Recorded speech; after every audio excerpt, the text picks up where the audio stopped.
겨울이었나 봐요. 눈밭에 지금 차가 네, 달리고 있습니다. 아이고. 어이구.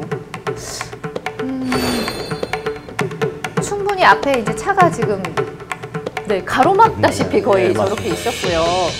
조금 서행을 했으면 좋았을 텐데 이게 또 길이 미끄럽다 보니까 이게 쉽지는 않았을 것 같아요. 그래서 피하고자 이렇게 결국은 이제 가드레일을 들이받으신 그런 상황인 것 같습니다. 눈발도 날리고 있고. 예, 아우 참 안타깝네요. 여기 지금 표지판이 전에도 있었던 것 같아요. 왜 저러고 계셨을까요? 저기 보면 차가 떠나고 있잖아요. 예. 네. 저 차 피하려다. 이게 그렇습니다. 이게 참 눈길이어서 더 이런 사고가 일어났던 것 같아요. 네. 저희도 이제 뭐 사계절이기 때문에 곧 있으면 또 겨울이 오기 때문에 미리 좀 대비를 해야 될 것 같은데 두 분 한번 적어주실까요? 과실을. 예. 저도 궁금해요, 결과가. 참 어쩔 수 없이 일어났던 그런 뭐 사고인 것 같기도 하고요. 자, 그럼 두 분 들어주실까요? 네, 허남욱 변호사님은 블랙박스 측의 과실이 60, 상대방 측이 40이다 라고 보셨고요. 최신영 변호사님은 블랙박스 측이 70, 상대방 측 과실이 30이다 하셨습니다. 오, 보통은 이제 블랙박스 측의 과실이 항상 적었던 걸로 아는데 오늘은 두 분 다 블랙박스 측의 과실이 훨씬 더 많다라고 책정을 해주셨거든요. 그럼 먼저 상대방 측 과실을 조금 더 높게 책정하신 최 변호사님 의견 한번 들어보겠습니다. 네, 사실 그 눈길 영상을 보니까 요새 굉장히 더운데 좀 예. 시원해지는 마음이 드는 것 같습니다. 그러네요. 네, 그 저희가 좀 안타깝긴 하지만 블랙박스 차량의 입장에서 예. 본다면 나는 멀쩡히 잘 가고 있었는데 앞에서 차량이 정차해 있어서 들이받았을 뿐인데 내가 과실이 더 높다고라는 그런 의아한 점이 드실 수는 있을 것 같습니다. 네네. 하지만 이렇게 통상 눈길이나 빙판길에서 차량을 들이받은 경우에는 그 상대 차량이 정상 주행 중이거나 신호 대기 중이었다, 뭐 아니면 정차해 있다라고 한다면 이렇게 미끄러져서 들이받은 경우 차량에게 100% 과실을 인정을 하고 있습니다. 그런데 만약에 이때 선행 차량도 뭐 이제 미끄러져 선행 사고가 있었다, 혹은 삐딱하게 멈춰 있었다라고 한다면 상대 차량에게 20에서 30%의 과실이 인정되는 것이 통상입니다.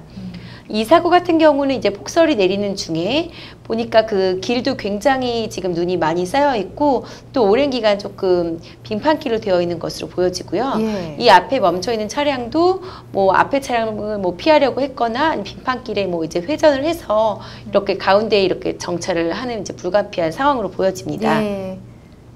그래서 이제 눈길에 미끄러져서 가드레인을 충격한 후에 2차로에 정차 중이었던 뭐 이제 그런 사고들이 종종 있는데요.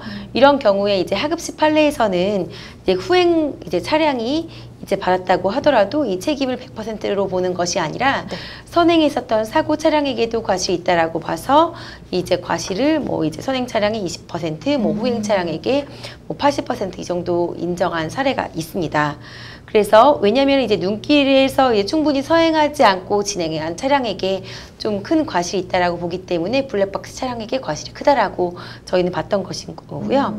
왜냐면은 그 전방 주시 의무가 있고 또 안전하게 거리 유지를 할 의무가 있고 네. 또 이제 그 앞에 보면은 이제 속도 제한 표시가 있었는데 속도 제한 표시에 따라서 속도를 제한해야 하지만 눈길의 경우는 사실 더 굉장히 서행을 해야 되거든요. 저희 같은 경우도 굉장히 뭐 정상적으로 주행을 하다가도 빙판길에서 회전한 경우들이 있어서 이 충분한 제동 장치가 그 작동되지 않는다라는 것을 전제를 했을 때 그런 부분들을 감안을 해야 되고, 그렇지만 또 앞에 그 멈춰 있었던 차량에게도 손해 발생 및 확대에 기여한 측면이 있다라는 점을 인정을 해서 그 과실을 인정을 해야 될 것 같습니다.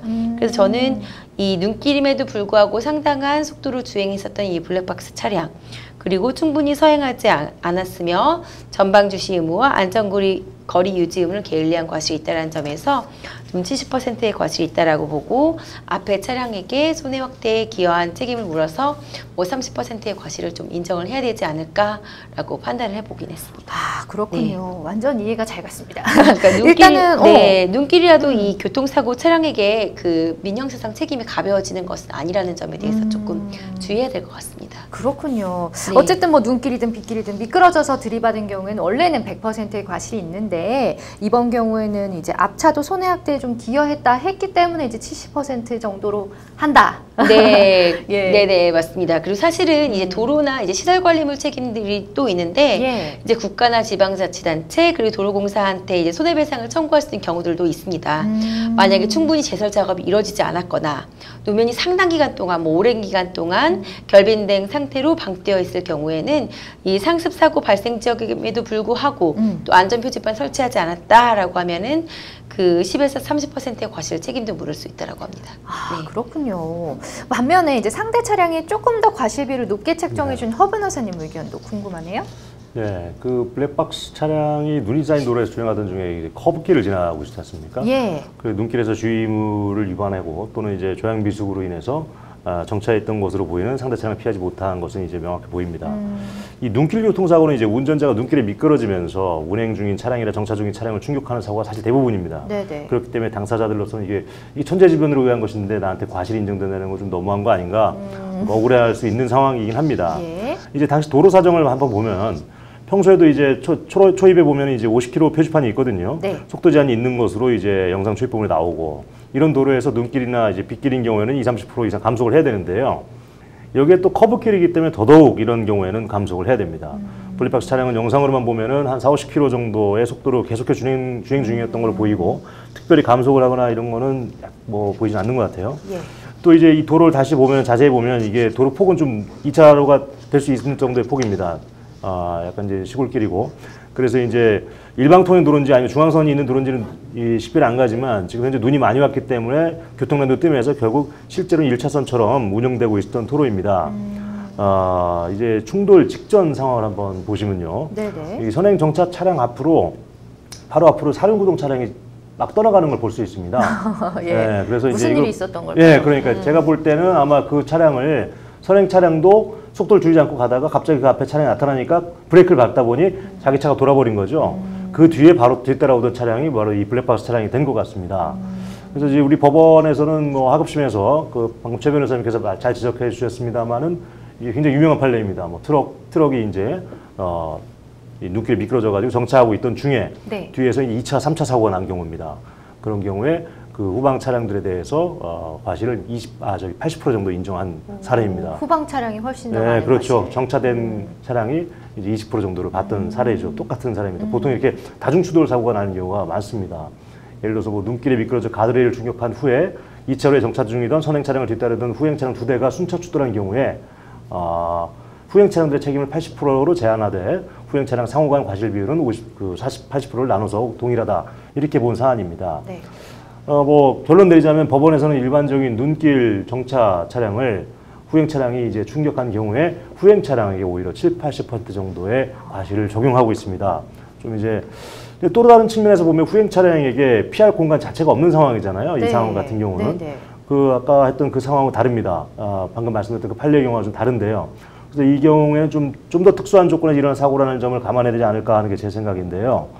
도로 자체가 매우 미끄러운 노면 상태였고 감속을 충분히 서행을 할 의무가 있었다는 그런 점이 있었고 또 커브길에서는 더더욱 이제 주의무가를 기울여야 한다는 어떤 그런 점에 있어서도 감속이 이루어지지 않았던 점 이런 걸 봤을 때 이제 눈길에서 안전 의무와 피항 의무라고 하는데 이 피항 의무를 인정할 수 있기 때문에 후행 차량 과실도 상당히 인정된다고 하겠습니다. 다만 본건에 있어서는 기본적으로 실질적으로 1차선이 되어버린 데 대한 책임이 그 앞차에게 있죠. 그래서 네. 이런 눈길 사고로 이제 있었다고 하지만 사고가 있었다고 하지만 블랙박스 차량에게 비난 가능성이 일반적인 경우보다 크지 않은 경우로 보입니다. 왜냐하면 이 또 정차 차량의 경우도 앞에 정차하고 있는 차량도 굳은 날씨에 차량을 운행할 위험 책임도 가지고 있는 것이고요. 네. 갓길에 정차해서 피해를 최소화시킬 수 있을 수도 있는데 그런 것도 아니죠, 사실. 실제로는 자신의 과실로 인해서 길 전체를 막아서 피항 자체가 불가능한 상황을 만들어 놓았죠. 그래서 결국은 결과적으로는 아까 방금 MC님께서도 말씀하셨지만 도로 통행을 불가능하게 만들었다는 점에서 이거는 아예 장애물을 자기가 갖다 놓은 거랑 마찬가지인 상황이 됐습니다. 예. 물론 고의적으로 갖다 놓은 건 당연히 아니죠. 그쵸. 하지만 과실로 도로에 장애물을 설치한 경우처럼 느껴질 수도 있습니다. 그래서 후행 차량으로서는 이렇게까지 도로 전체를 막을 정도까지 막는 상황이 될 거라고 예견하기는 좀 어렵다고 보여요. 네. 그래서 선행 차량의 과실도 상당히 더 크다고 봐서 저는 최지중 변호사님과보다는 이제 좀 더 봤는데요.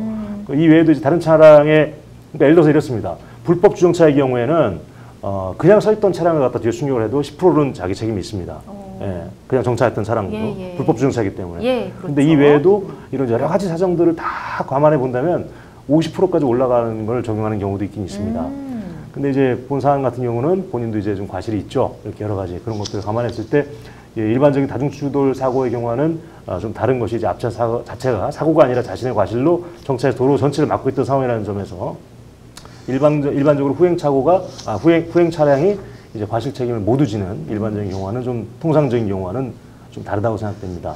그래서 최종적으로 저는 이제 60대 40으로 최 변호사님보다 조금 더 높게 봤습니다. 아, 근데 뭐 당연한 거지만 정말 말씀들 잘 하시네요. 막 설득이 되고 있습니다. 자, 어쨌든 뭐 과실 비율은 어디까지나 영상을 본 변호사님들의 견해라는 점을 좀 참고하셨으면 좋겠고요. 뭐 내일부터 또 장마가 시작된다고 하는데 눈길뿐만 아니라 빗길도 늘 조심해서 운전하시길 바라겠습니다. 여러분은 지금 생방송 법률 상담과 함께하고 계십니다.